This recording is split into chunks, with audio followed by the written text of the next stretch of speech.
Well, the Leafs will be on the ice for a morning skate as they prepare for another must-win game in their Round 1 series against the Bruins. The Bruins lead the series 3-2. However, the team comes back home with some momentum on their side after the electrifying 2-1 win in overtime in Game 5 on Tuesday night.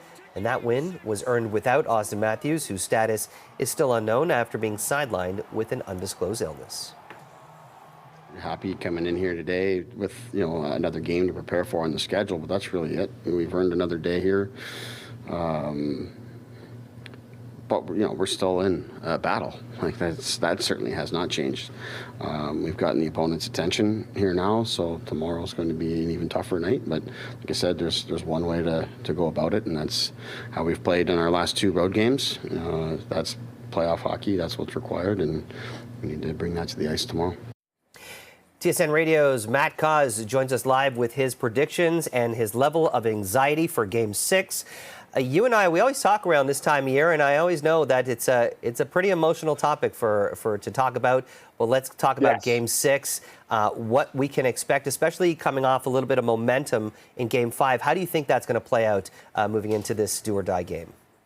Well, we'll find out in the first period just about what sort of momentum is on the Maple Leaf side. And that's a cliche we use. Sometimes it's true, and momentum does exist. Sometimes we overplay it. If you remember in the last game, Toronto outshot Boston. It was like 12-2. I know the score was 1-1, but Toronto was clearly the better team. I'm curious if we see the same sort of result tonight. I think that's going to be key. There's more pressure on Toronto. They need this win more. They're down 3-2. I think it's imperative they get off to the sort of effort level that we saw 2 nights ago for Toronto to succeed tonight.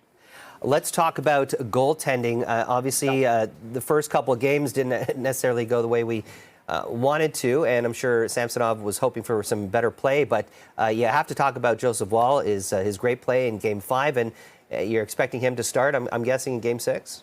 Oh, 100%. The last 2 times he has played and started in the playoffs, or got a win, they were both in elimination games. Remember, he came in midway in that series last year against Florida and helped get Toronto the only win they did in that series. And he was fantastic the other night. Late saves in the third, critical saves in the first minute of overtime. Toronto and Matthew Knies never gets that moment of heroics if not for what Joseph Woll did in the first minute of overtime. Absolutely, he starts tonight. 28 saves in the last game. He looked calm. He looked comfortable out there. And his teammates were commenting about how confident they felt and how Joseph Woll provided safety and calmness, which is something that you need in the chaos that is an elimination playoff game.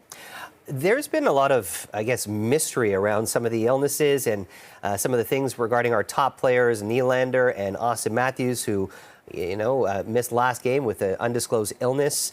What do you think's up here, Matt? I think we need to get rid of the word illness. Illness is not this. We don't know what it is because the team's not telling us, and we're always careful not to speculate when it comes to a medical issue. But if it's an illness, it's still going on for 5 days now. This doesn't feel like a flu or food poisoning. This seems to be an injury, something that they're very cautious about. Auston Matthews was on the ice earlier today, but that was more with some other injured players, more developmental skate. He is not yet on the ice for a normal traditional practice. I don't think he's going to play tonight. Mark Masters, one of our reporters, doubts you'll see him in Game 6. Clearly, this is a more serious injury because it would take a lot to keep him off the ice tonight for a Game 6 at home. TSN Radio's Matt Cause. Hopefully we have something positive to talk about tomorrow. Thanks for joining us. I hope so. I hope so.